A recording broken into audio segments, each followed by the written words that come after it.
Bonjour tout le monde, petit changement aujourd'hui, c'est moi. Comme d'habitude, s'il vous plaît, veuillez éteindre les portables. Et puis, si vous voulez poser votre question en anglais, allez-y. Mais si vous le faites, n'oubliez pas de traduire en français pour les autres. Et voilà, sinon on va commencer sans plus tarder. La personne à qui on rend hommage aujourd'hui à Deauville. Ladies and gentlemen, would you please welcome Will Ferrell.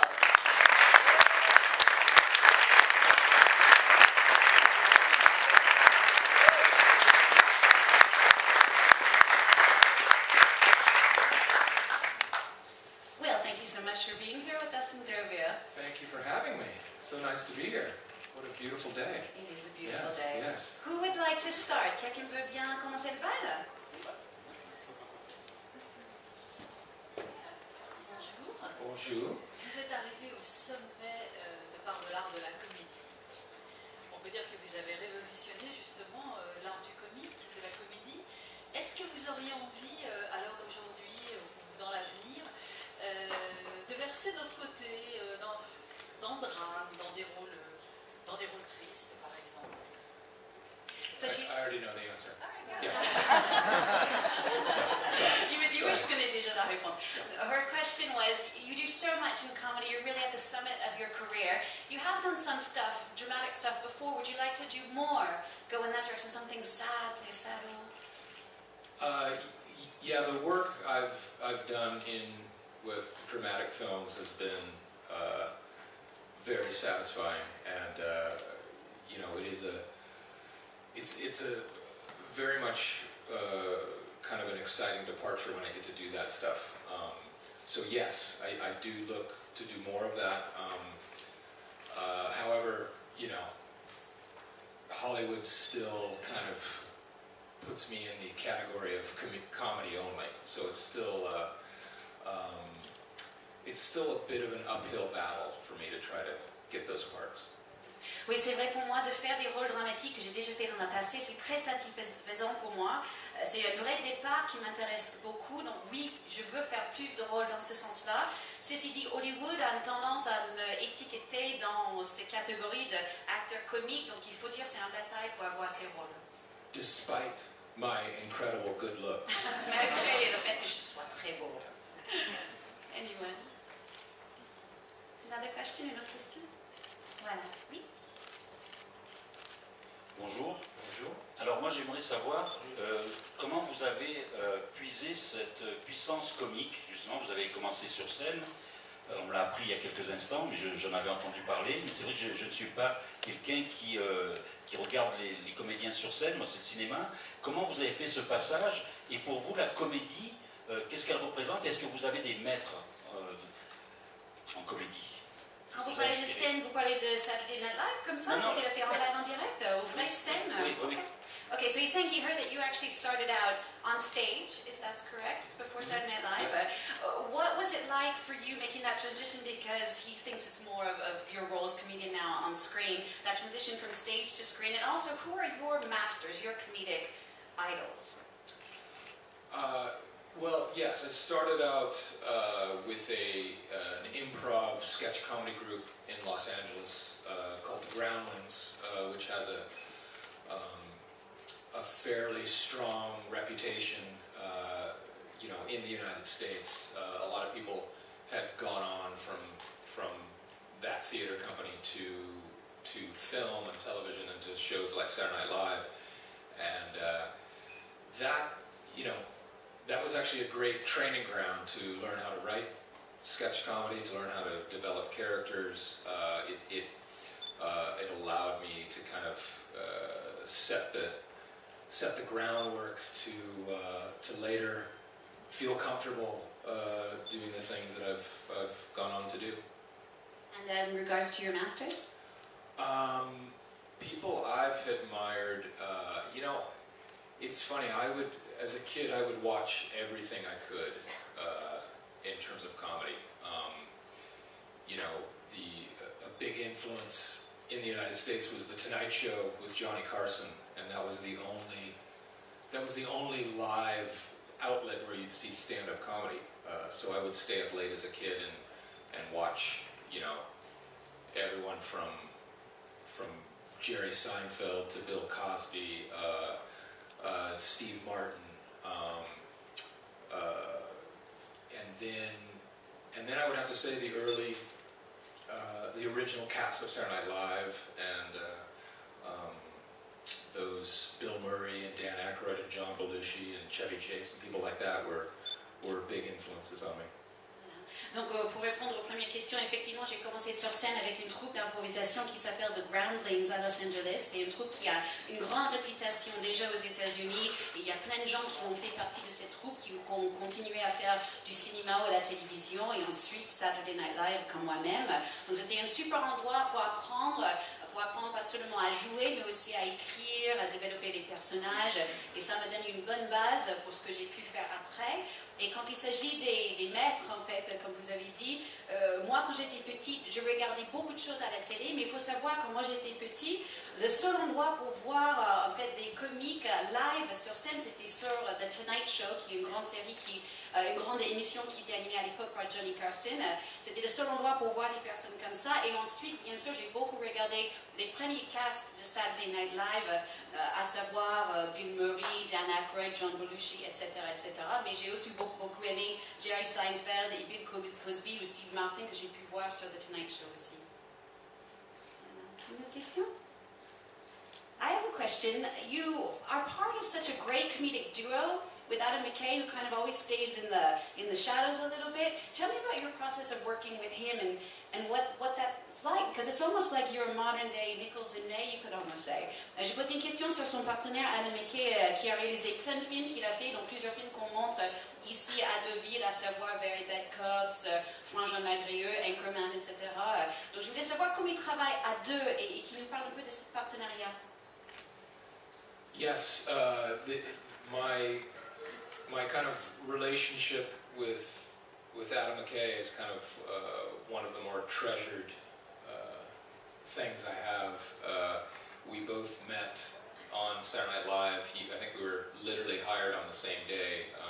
He was hired as a writer, and I, of course, as a performer. And we started working together, writing sketches, and realizing we shared the exact same sensibility on everything. And from there, it went into writing screenplays, and we've gone on now to, I think, Anchorman 2 was our 5th film we've written together, maybe 6th. And it's, if someone said, you know, you can only work with one person for the rest of your career, I would just say, okay, it'll just be Adam. Donc Adam McKay, c'est vrai, c'est le truc, la personne avec qui je travaille, que j'ai trésor, je chéris plus au monde. On s'est rencontrés sur Saturday Night Live, je crois qu'on était même embauchés le même jour. Moi j'étais bien sûr sur scène et lui il était auteur pour cette émission.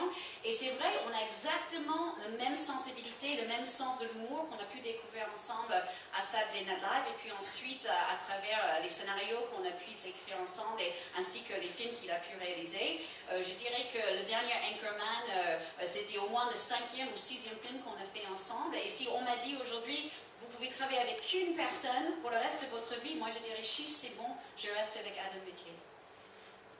Ici. Juste ici en orange. Bonjour, merci d'être venu. J'ai une question sur donc, le parcours de la comédie. Est-ce que pour aller plus loin dans la comédie et aussi la liberté, est-ce qu'on pourrait voir Will Ferrell dans des séries comme Girls et travailler plus avec Lena Dunham et toutes les troupes, un peu plus aller vers les séries et voilà, faire encore plus de choses folles? She's asking, could you see yourself going even further with your comedy, maybe into a television series with something like Girls, incorporating a troupe like that, or a cast for a show, a television show? You know, I think television is now kind of in this amazing era for comedy. You know, with you know all the different cable networks and everything really kind of pushing the envelope, and I have thought that would be interesting to commit to a series, and you know, I don't know if if I would want to do the standard 22 shows a year, but maybe something smaller, where you do more of a BBC model where you do 6 to 8 shows. But yeah, I have thought about, if there was something that would feel right character-wise, that would be an interesting thing that I haven't tried to do yet. Oui, effectivement, on est dans vraiment une ère d'or de la télé en ce moment, surtout en ce qui concerne les comédies, surtout avec les chaînes câblées qui vont de plus en plus loin dans leurs comédies. Donc effectivement, oui, c'est quelque chose qui m'intéresse. Peut-être pas forcément une série traditionnelle avec 22 émissions par an, mais peut-être quelque chose de plus petit, un peu comme à la BBC, avec 6 ou 8 émissions dans la saison. Donc oui, pourquoi pas, ça m'intéresse beaucoup, mais il faut que ça soit vraiment le bon personnage pour m'intéresser. Oui.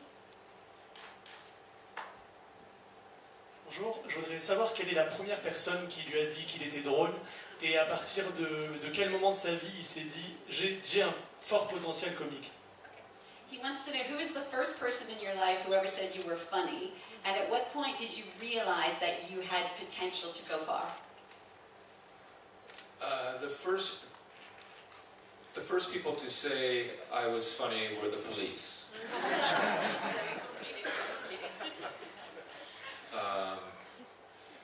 No, I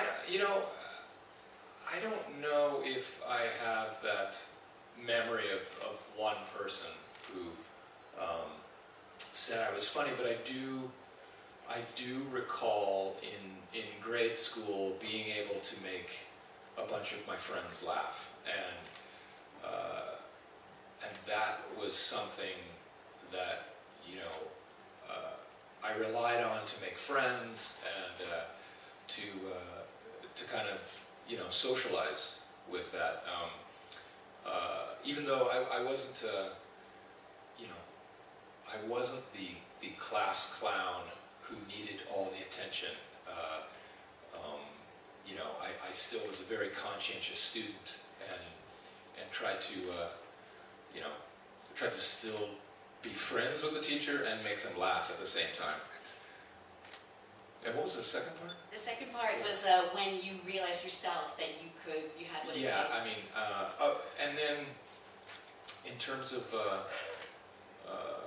having confidence that I could possibly make strangers laugh, because anyone in comedy, that's the first thing, you make your friends laugh, but that's kind of easy. Was when I tried doing stand-up comedy a little bit while I was doing sketch and improv, and I had some good experiences with that. I had some horrible experiences with that where no one laughed, but I had enough. I think it was 60-40 that I could make people laugh, and I thought, well, there's something there, possibly. Okay. Still not a lot of confidence. Donc, Will nous dit qu'il n'y a pas vraiment un souvenir précis d'une personne. Bien sûr, il se souvient quand il était petit, à l'école, en primaire, bien sûr, il a pu faire marrer ses copains. Et que c'était plutôt un outil pour être social, pour faire des copains tout bêtement. Mais c'était pas des gamins à l'école qui étaient toujours en train de déconner, etc. C'était plutôt un bon élève. Et il essayait toujours, en fait, avec ses professeurs, au moins de aussi avoir des bonnes notes et leur faire marrer en même temps. Et quant aux questions du premier moment qu'il savait lui-même s'il allait bien arriver, il a dit que c'était sûrement au début, quand il faisait du stand-up, en fait, là, il a commencé à avoir un peu plus de confiance en lui-même, et il a dit qu'il a commencé en faisant à peu près 60% des temps des très bons moments du stand-up, et 40% du temps où c'était un peu moins bon, mais quand même, avec ces 60%, il s'est dit, bon, peut-être il y a quelque chose à travailler.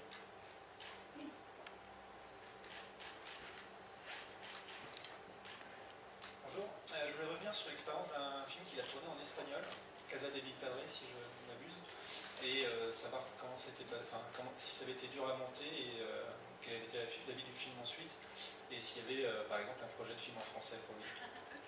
So he's asking about Casa de mi Padre, just the origins of it. Why did you want to do it? Why Spanish? And could you ever do one in French? Yeah, for those of you who don't know, I did a movie entirely in Spanish called Casa de mi Padre, and I just for some reason, had this idea for about 5 years of putting myself in a Spanish language movie for no reason.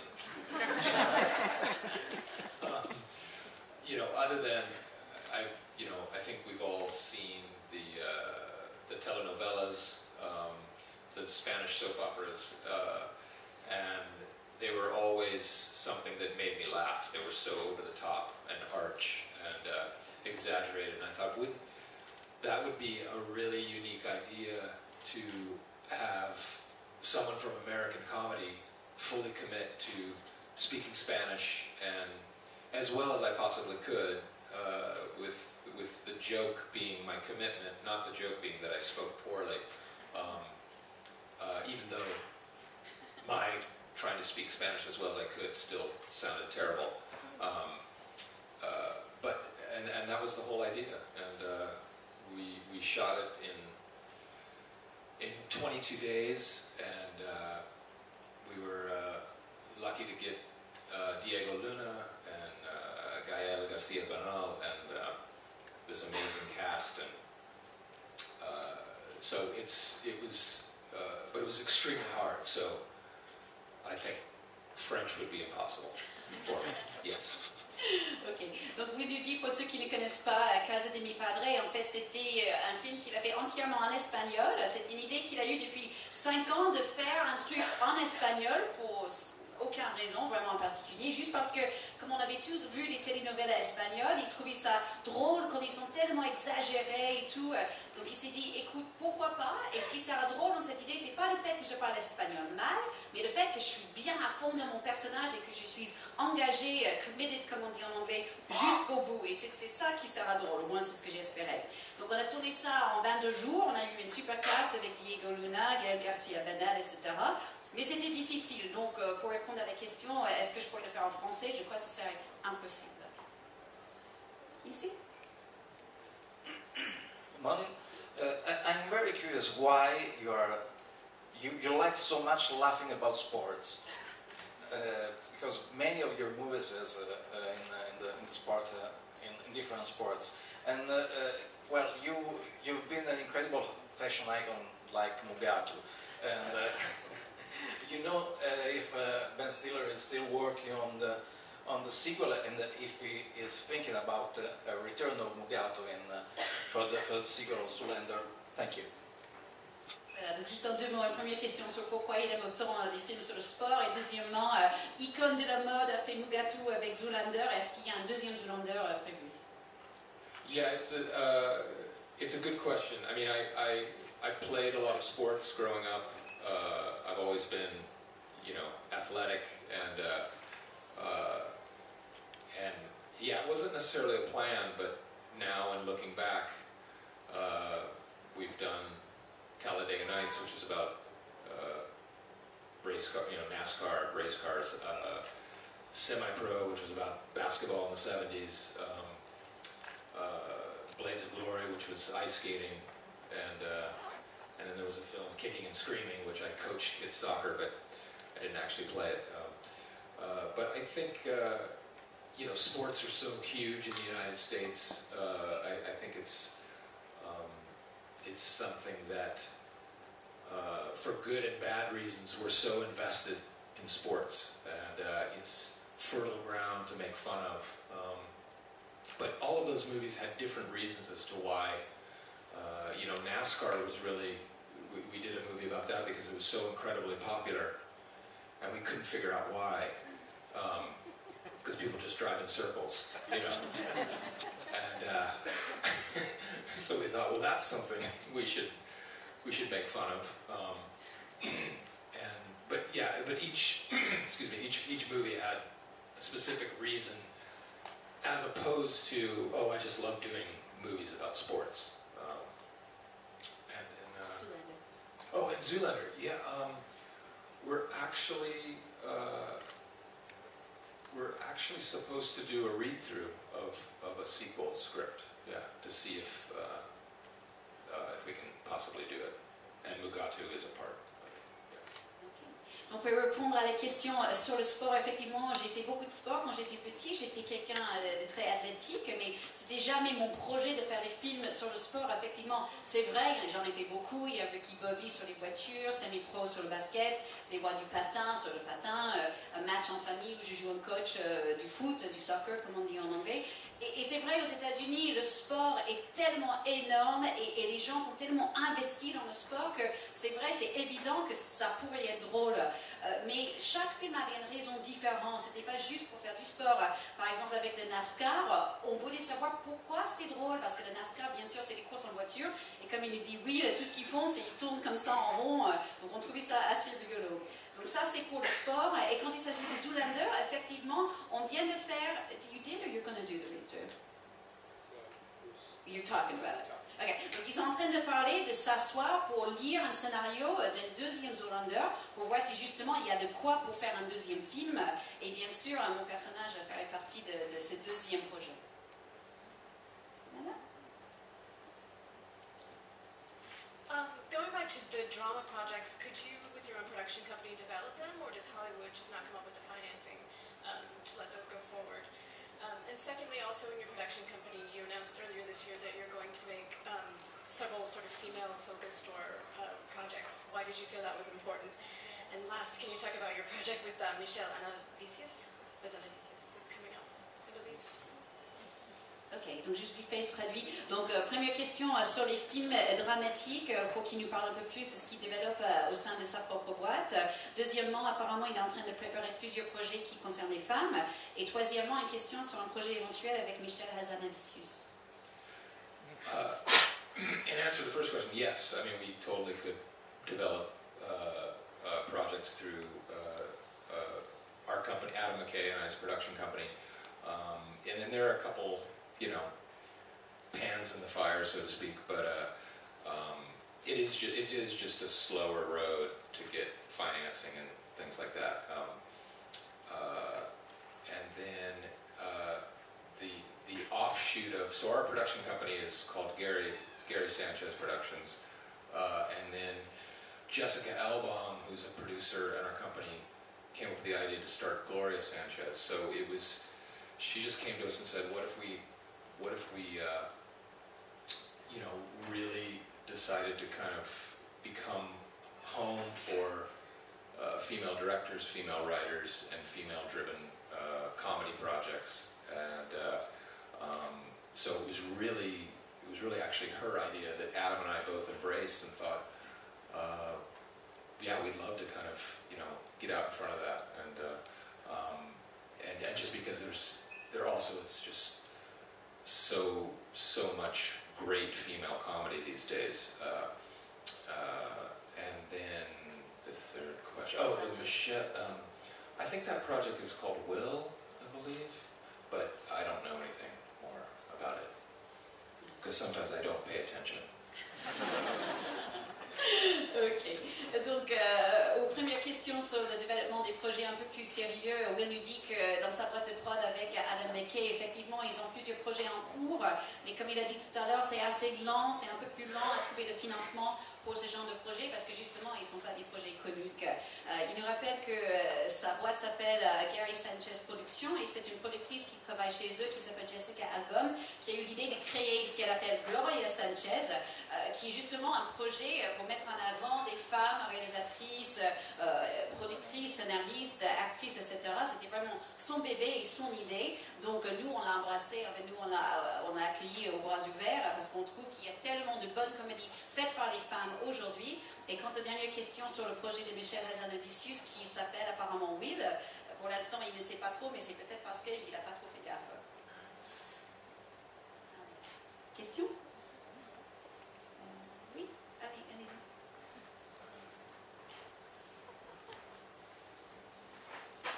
Hi. I have a question about Funny or Die that you created with Adam McKay a few years ago. What is represent for you for the new talent to begin by this new medium that is digital? If you compare with a few years ago, with when we start with the stand-up on stage, etc. But it's present, and for you, for the production, how do you use Funny or Die in your to look at new talents or develop some new project? How do you use it in your ecosystem? Ok, sur une question sur le site web de Will et Adam McKay qui s'appelle Funny or Die, il se pose la question de est-ce que c'est un bon moyen de trouver des nouveaux talents? Est-ce que c'est différent par rapport à son époque, du stand-up, etc. Et est-ce qu'il s'en sert de Funny or Die pour justement trouver des nouveaux talents? The great thing about the Funny or Die is that it's a great kind of testing area for new writers and actors and directors to kind of quickly put up sketches and to kind of try their craft in an area that has very low consequence if it doesn't work. If it doesn't work, you don't get any hits on the video and it just goes away. And if it works, then we're able to kind of track those writers and as potential talent for anything from television to film. So it kind of feeds into the bigger projects that we have. And at the same time, it's also a lot of times, a lot of the talent that have started out on the site, they just get hired away. Anyway, so we're just kind of thrilled that it's become another platform that's relatively inexpensive and a great way for beginning talent to kind of learn their craft. Donc nous, ce qui est génial, ce qu'on pense, ce qui est génial avec Funny or Die, c'est un bon endroit pour tester justement des nouveaux talents, des nouveaux auteurs, acteurs, réalisateurs. C'est un super moyen de juste mettre un sketch vite fait comme ça sur le net. Et il y a très peu de conséquences si ça marche pas. Si ça marche pas, les gens ne cliquent pas dessus, donc c'est pas grave. Mais si ça marche, on peut suivre en fait combien les gens aiment, on peut suivre ces scénaristes, etc. Plus tard pour nos propres projets, pour la télé ou pour le cinéma. Donc c'est vrai, ça nous aide pour nos projets plus long terme, mais aussi à la fois, il y a beaucoup des jeunes qui ont mis leurs choses sur Funny or Die, qui après trouvent d'autres boulots ailleurs. Donc ça c'est pas grave aussi, c'est une bonne chose. On est juste content d'avoir un endroit où justement on peut voir ces nouveaux talents et où ces nouveaux talents peuvent s'exprimer.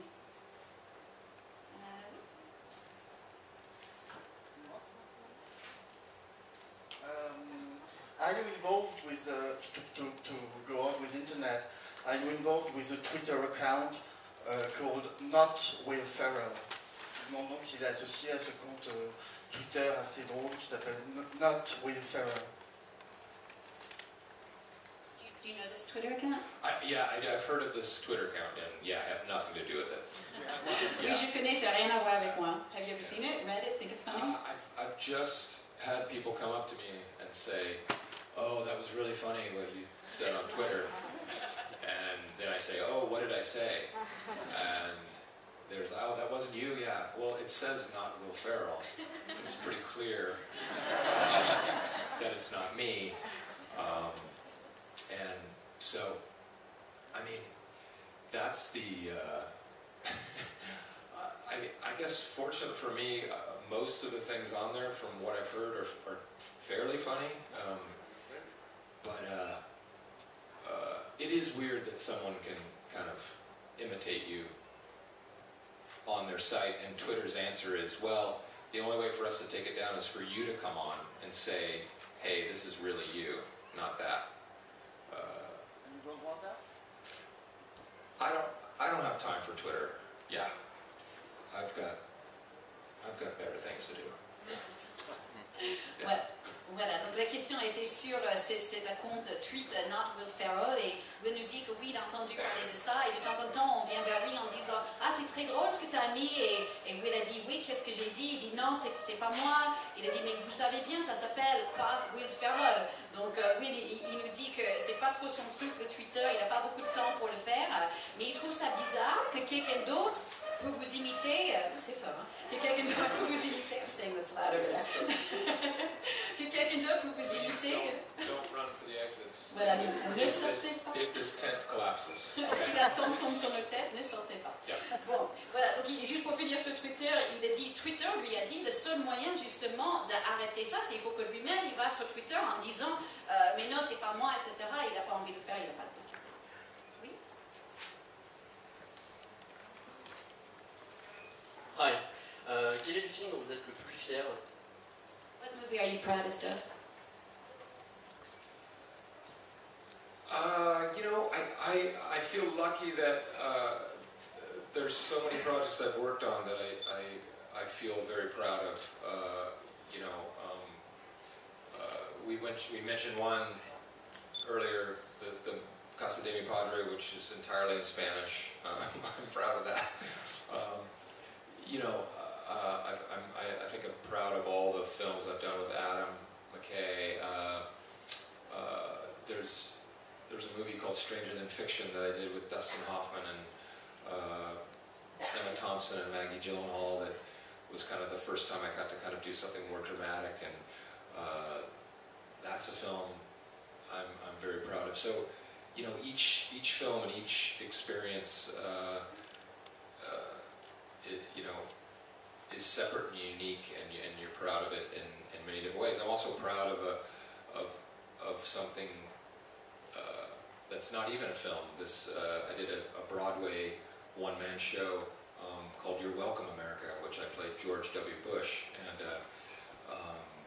and I was nominated for a Tony for that, and that had a great reaction to that. So I guess I feel lucky that I'm proud of a lot of things. J'ai beaucoup de chance parce que je peux dire que je suis fière de pas juste une chose, mais beaucoup de choses.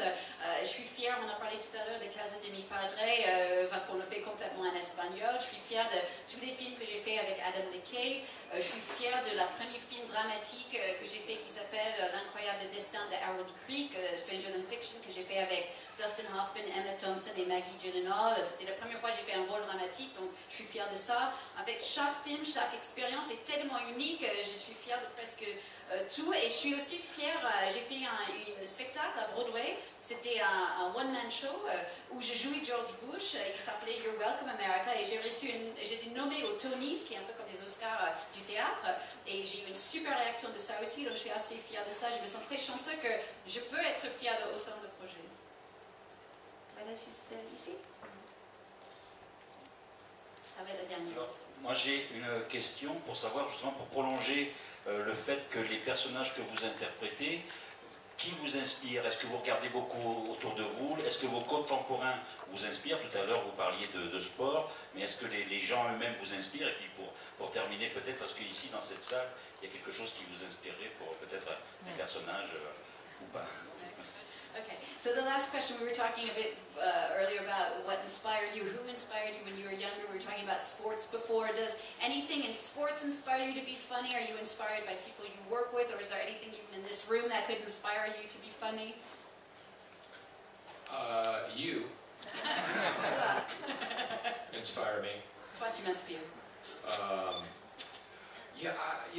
I don't know if I have a real answer for that. It's kind of, I think,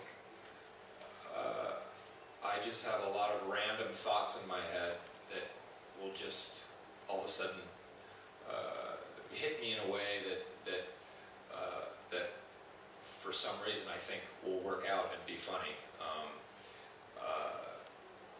But I think it's a combination of observing people, cultural events, pop culture, just about everything. But I don't really know if I have a theory for how I've been funny or how I've thought of funny ideas. Okay. J'ai pas une vraie réponse à te donner. En fait, c'est juste des idées un peu aléatoires qui sont dans ma tête et tout d'un coup, ça me vient d'une manière que ça me semble drôle et donc c'est comme ça que j'ai mes idées. Ils sont juste là et puis ils apparaissent. C'est une combinaison de tout. C'est un mélange de regarder les gens, d'observer les événements culturels, du pop culture, des choses d'aujourd'hui. Mais j'ai pas une vraie théorie de comment faire pour être drôle. Et voilà, on va finir là-dessus. Oh, sorry, go ahead, one more thing. But you guys now have to go to the back. Because, no, I was just going to add one last thing that, and this is going to be great. You're going to love that I'm going to waste your time with this. I was just going to say though, but I think anyone who's in comedy, I think they're lying to you if they tell you they don't feel extremely lucky that what they think personally is funny actually works for a mass audience, because it is just an educated guess on one's behalf, and it's and when it works for an audience, you know, I think when I talk to other comedians, we all have the same reaction, which is, wow, that actually worked. Not, yeah, I knew it would work. I knew it would work. I'm so good. It's more of a, oh, okay, I'm going to be employed for another year. Yeah. So. Ok, voilà, donc juste pour finir, et là après ça va être la fin. Il dit que je pense que n'importe qui à qui vous posez cette question, n'importe quel comique, ils vont mentir s'ils ne disent pas qu'ils ne sont pas extrêmement chanceux que ce qu'eux ils pensent, qu'eux ils trouvent drôle, et en fait drôle avec un public.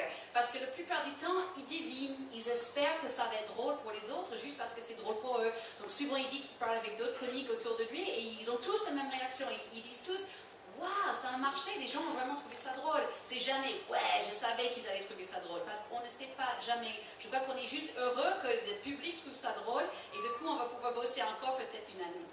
Will Ferrell, thank you so much.